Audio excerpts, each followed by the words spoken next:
Felt normal. Felt normal. I felt like myself. So that's a good thing. How did it feel having Byron Scott, your rookie mentor, out there finally leading his team, the Lakers? It's fantastic. I mean, he's extremely focused and has a very focused practice plan on what he wants to do and what he wants to accomplish. And today he set the tone immediately.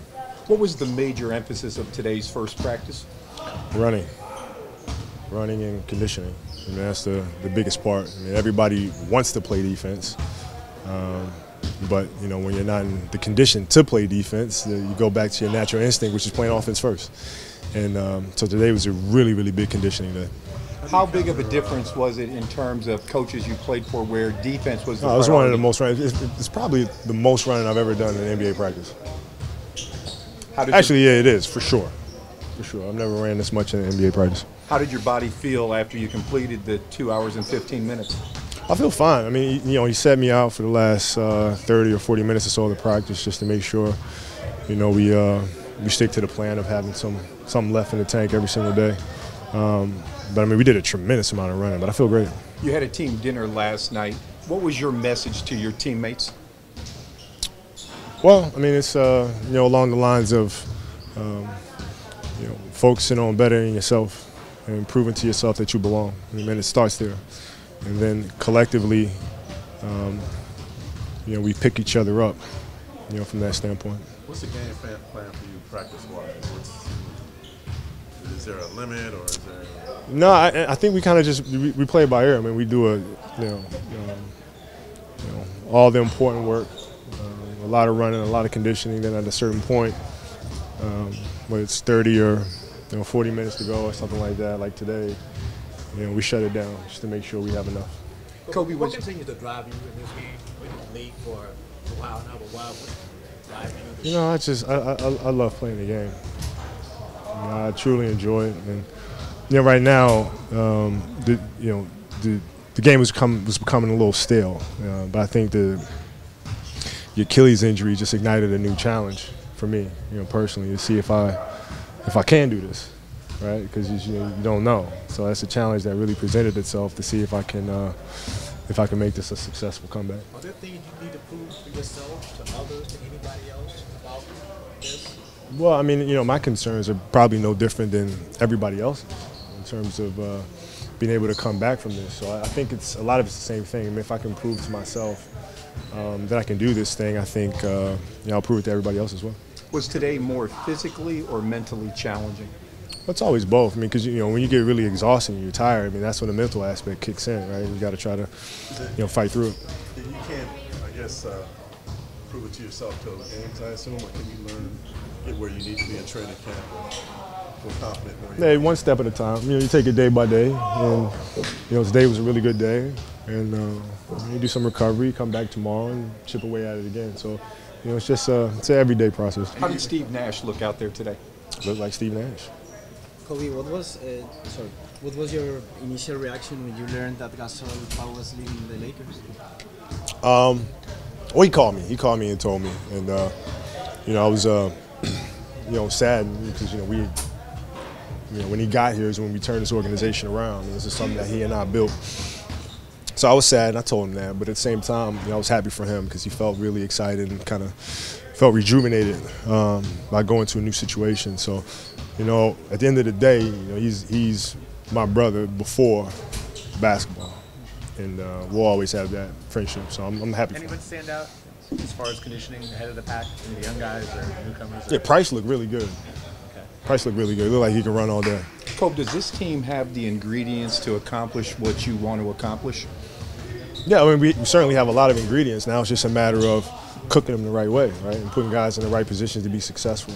And that's the process of kind of figuring it out. Who does what well, who's more comfortable in certain areas. Who are the what weaknesses do we have? How do we compensate for those?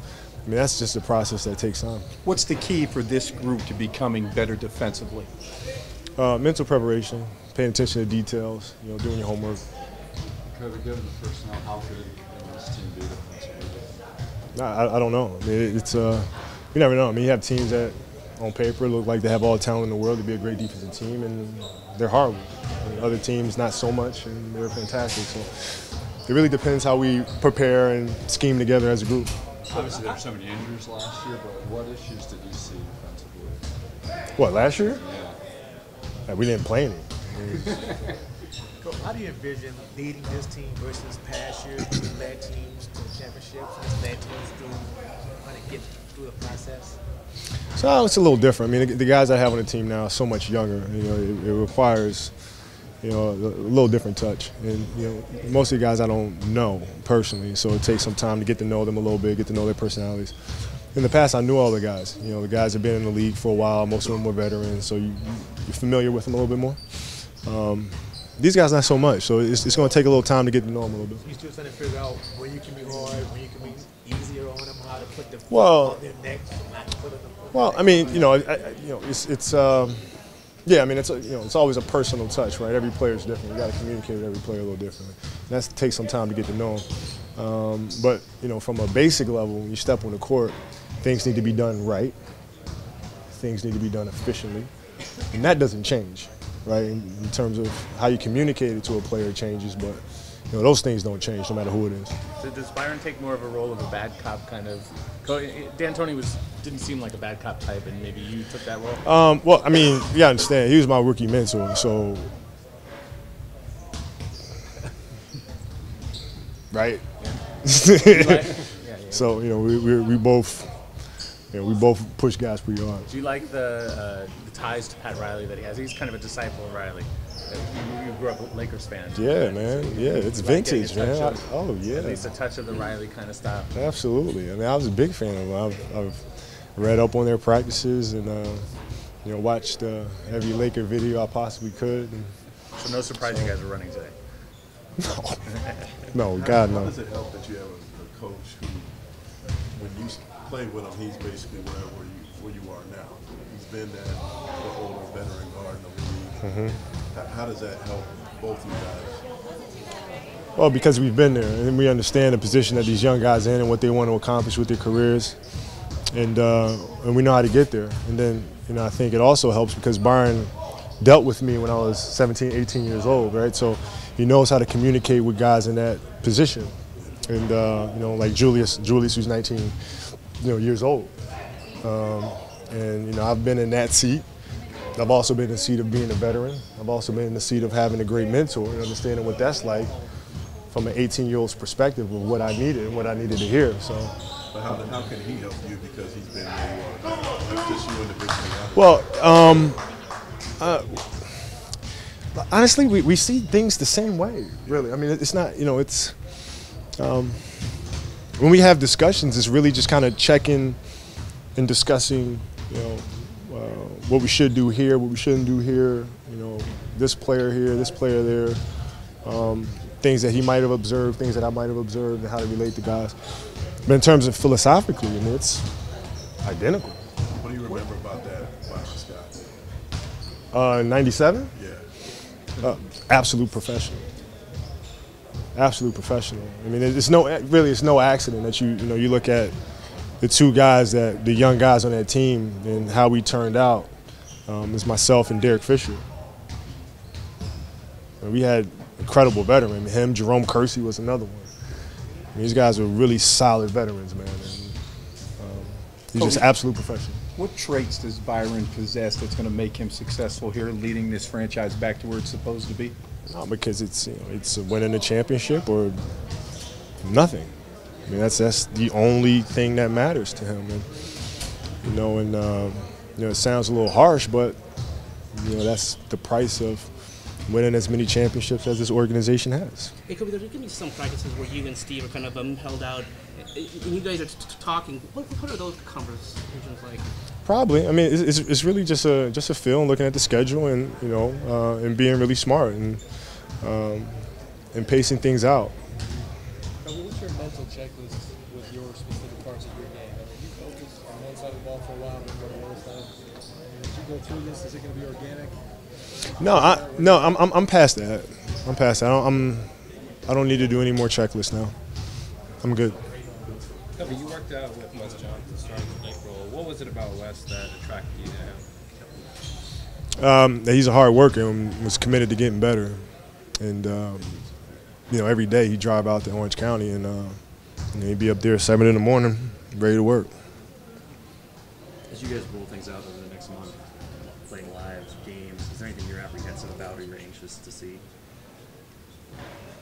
I mean, I don't know how else to say this. No, I mean, I'm ready to go. Like you know, now it's just about getting better, you know, as a team, and you know, figuring out strategically what we're going to do, getting used to our defensive system, and just you know, like the real basic things. You know, the physical checkpoints are all done. You mentioned Ronnie Price earlier. What about him stood out to you today? His conditioning, he's in phenomenal shape. It's phenomenal shape. You know, when he was in Utah, he gave us a lot of problems. He really turned a few games around for them up in Utah with his energy and his ability to get to the basket and his underrated shooter. And he looked really good. He's the type of guy who's kind of always joking around with us, having fun. Yesterday he said that he was working out a lot with you over the summer. Do you see another more serious professional side to him when you two were just working out together? Yeah, it's there. I mean, there are times for him to be swaggy P. I mean, it's you know, it's fantastic. But when he gets out here on the court, I mean, he's working. We worked out together. He's working. I mean, it's not. There's no laughing, joking, giggling, or nothing like that. You know, I think he understands in order to be swaggy P and for people to pay attention to swaggy P, he's got to put some work in on the court, or else nobody's going to get it. Right? All right, you guys.